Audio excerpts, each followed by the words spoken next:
नमस्कार, मी अमन दळवी, आराध्य अमन दळवी यूट्यूब चॅनलमध्ये तुमचं सहर्ष स्वागत. आपण दुबईमध्ये आहोत. तुम्ही पहिले ब्लॉग्स पाहिलेलेच आहेत. आज आपण संपूर्ण दुबईची सिटी टूर करणार आहोत आणि त्यातले जे काही मेजर्स अट्रॅक्शन्स असणार आहेत ते तुमच्यासाठी आम्ही घेऊन आलेलो आहोत. दुबई म्हणजे स्वप्ननगरी, जशी आपली मुंबई तशी ती दुबई. पण मुंबई आणि दुबईमध्ये कल्चरल म्हणा किंवा बाकी बरंच काही फिरण्यासारखं आणि बरंच काही बदल आहे, तोच तुमच्यापर्यंत आणण्याचा हा प्रयत्न आहे. दुबईचं मेजर अट्रॅक्शन आपल्याला माहितीच आहे, बुर्ज खलिफा. तरी देखील त्या व्यतिरिक्त देखील खूप आहे दुबईमध्ये पाहण्यासाठी आणि त्याची सुरुवात या ब्लॉगमध्ये होते. दुबई फ्रेम म्हणजे ही जगातली सर्वात मोठी फ्रेम आहे आणि दुबई फ्रेम ओल्ड दुबई आणि न्यू दुबईला या ठिकाणी डिवाइड करते. म्हणजे एका बाजूला जी ओल्ड दुबई आहे त्यात कोणतीही बिल्डिंग अशी नाही आहे की दुबई फ्रेमपेक्षा मोठी आहे आणि उजव्या बाजूला जी न्यू दुबई आहे त्या सर्व आपल्या दुबई फ्रेमपेक्षा मोठ्या बिल्डिंग्स आहेत. तर असं हे बायफर्केशन झालेलं आहे. या दुबई फ्रेममध्ये काय काय आहे, जरी ही सोन्याची वाटली तरी ती पितळेची आहे आणि मेटलची आहे आणि ते सगळं मिक्स करून त्याला सोन्याचा लुक दिलेला आहे. एक सुंदर फ्रेम, एक सुंदर कलाकृती आपल्याला पाहायला मिळणार आहे. चला मग व्हिडिओ ब्लॉग जॉईन करा आणि आमच्यासोबत दुबई एन्जॉय करा. थँक्यू.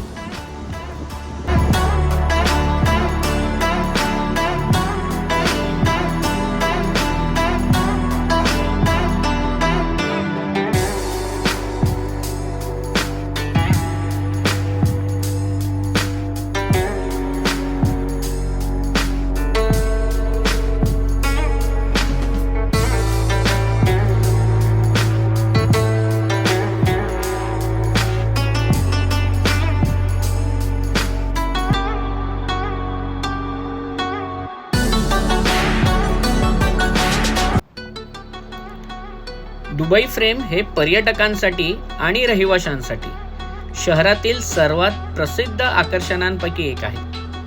बुर्ज खलिफा आणि बुर्ज अल अरबच्या प्रतिष्ठित रचनांप्रमाणेच जबील पार्कमधील इमारतीचे ऐतिहासिक स्थान शहराचे विहंगम दृश्य प्रदान करते.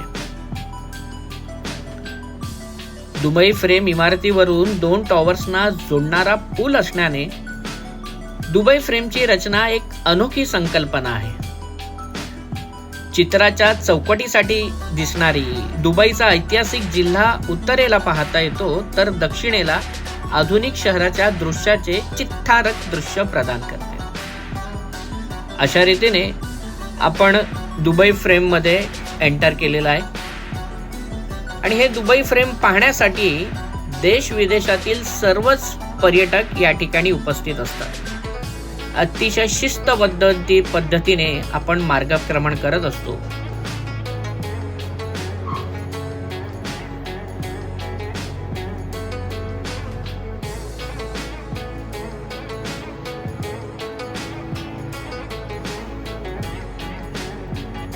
दुबईत आल्यानंतर सर्वात पहिलंच हे प्रेक्षणीय स्थळ आपण पाहण्यासाठी जातोय, त्यामुळे सर्वांना उत्सुकता दिसतेच.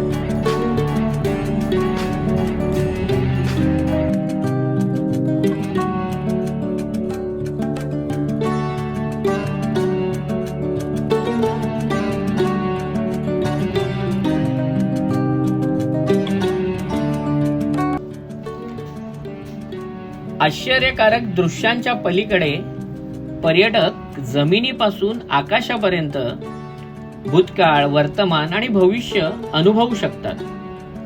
शहराच्या भूतकाळाची कहाणी नवीनतम तंत्रज्ञानाचा वापर करून सांगितली जाते, ज्यामध्ये पारंपरिक संगीत आणि सुगंधासह ॲनिमेशन आणि होलोग्राफिक प्रभाव एकत्रित करून पर्यटकांना वेळेत परत आणले जाते. दुबई कशी होती, काय होती, दुबईचा इतिहास काय आहे हे जाणून घ्यायला आपल्याला नेहमी उत्सुकता असते आणि तोच नक्की सगळा एक LED शो म्हणता येईल त्याप्रमाणे यामध्ये दाखवलं जातं 3D मार्फत आणि उत्कृष्ट अशी साऊंड आणि सर्व सिस्टीम आहे. हे अनुभवण्यासाठी साधारणतः 10 ते 15 मिनिटांचा वेळ आपला खर्ची जातो, पण ते वर्थ आहे, पाहण्यासारखं आहे, पूर्वीची दुबई समजून घेण्यासारखं आहे.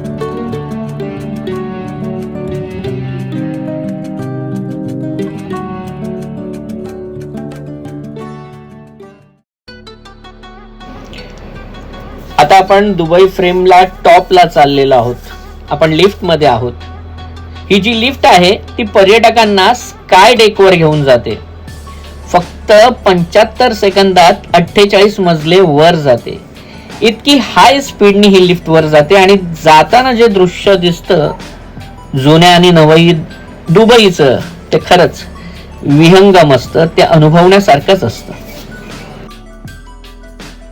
आपण आता दुबई फ्रेमच्या टॉपला आहोत. मगाशी मी सांगितलं दुबई फ्रेम ही जागतिक सर्वाधिक उंचीची फ्रेम आहे आणि याचं वैशिष्ट्य असं की वर टॉपला आल्यानंतर एक इथे स्काय वॉक आहे आणि तो ट्रान्सपरंट आहे. म्हणजे त्याचा अनुभव काही वेगळाच आहे. तो ट्रान्सपरंट स्काय वॉक आता आम्ही तुम्हाला दाखवणार आहोत. बघा, स्काय डेकवरील स्वच्छ 50 मीटर लांबीच्या अपारदर्शक काचेच्या पुलावर पाऊल ठेवा. सेन्सरद्वारे ट्रिगर केलेल्या चित्रपटासह द्रव क्रिस्टल पासून बनवलेला हा पूल जेव्हा पर्यटक त्यावरून चालतो तेव्हा जमिनीवर स्पष्ट होतो. खाली जमिनीकडे पहा आणि तुम्हाला हवेत चालल्यासारखं वाटेल. मुलं किंवा वयोवृद्ध यावरून चालताना थोडं दचकतात बिचकतात, पण ते एक वेगळा अनुभव घेऊन जातात.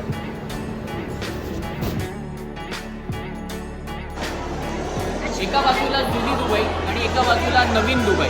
आणि नवीन दुबई म्हटलं की सगळ्यांचं लक्ष लागतं ते आपल्या बुर्ज खलिफाकडे. आणि या दुबई फ्रेमच्या टॉपवरून बुर्ज खलिफा तुम्ही पाहू शकता. बुर्ज खलिफा आपण संध्याकाळी विशेष ब्लॉग घेऊन येणार आहोत. तत्पूर्वी हा दुबई फ्रेमचा ब्लॉग तुमच्यासाठी घेऊन येणार आहे. पण त्या दुबई फ्रेमवरून बुर्ज खलिफा कसा दिसतोय ते तुम्ही पहा आणि ते तुम्हाला पाहण्यासाठीच हा विशेष ब्लॉग आहे. प्लीज.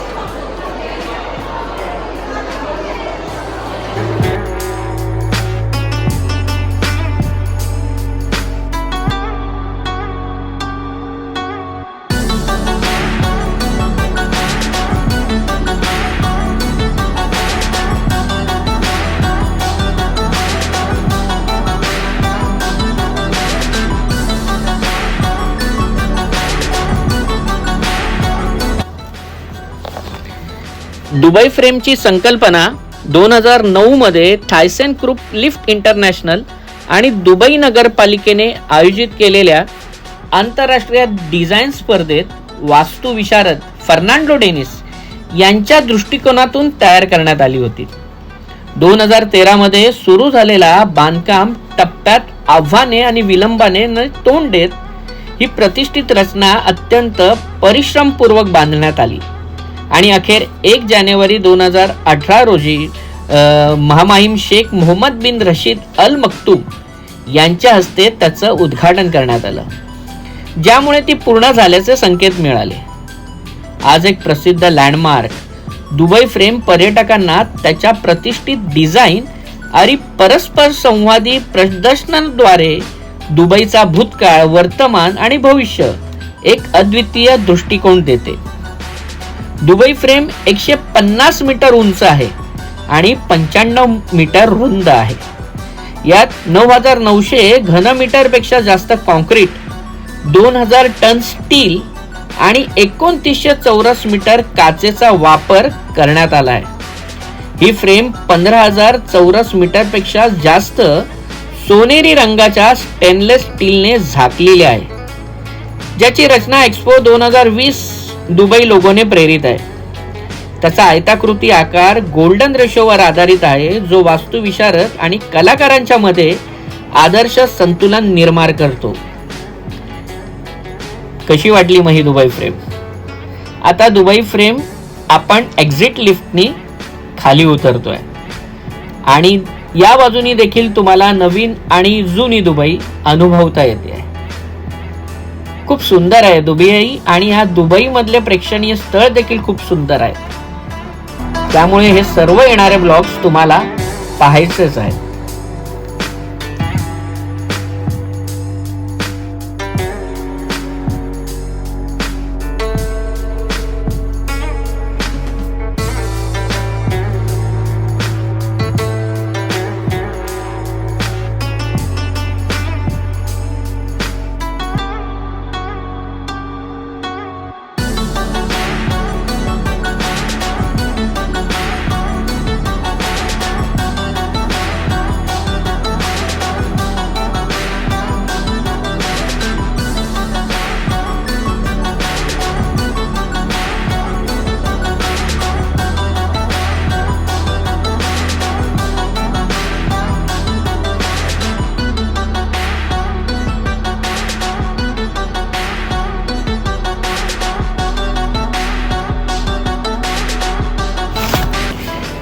दुबई फ्रेम उतरून झाल्यानंतर खाली फ्युचर झोन आहे, ते चुकवू नका. जिथे एक इमर्सिव्ह टाइम टनेल 50 वर्षात दुबई कसा दिसावा हे दर्शविते, ज्यामध्ये उडणाऱ्या टॅक्सी, पाण्याखाली राहण्याची व्यवस्था आणि अंतराळातील अविश्वसनीय मोहिमा आहेत. खूप सुंदर आहे फ्युचर दुबई, तुम्हाला नक्की आवडेल. या दुबई फ्रेम मध्ये तुम्ही डायरेक्ट तिकीट देखील बुक करू शकता. याची साधारणतः तिकीट ज्येष्ठांसाठी 50 दिरहम आणि मुलांसाठी. दुबई फ्रेम हे लँडमार्क फोटो स्टॉप पुरता मर्यादित न ठेवता तो आतून जाऊन पाहून अनुभव घेण्यासारखी गोष्ट आहे. नक्की तुम्ही सहपरिवार एन्जॉय कराल. आराध्य अमन दळवी YouTube चॅनल मार्फत हा छोटासा प्रयत्न होता दुबई फ्रेम तुमच्यापर्यंत आणण्यासाठी. तो दुबई सिरीज आपली अशीच चालू राहणार आहे. ते सर्व ब्लॉग्स पुन्हा एकदा सांगतोय, तुम्ही एन्जॉय करा. Thank you, thanks for the watching.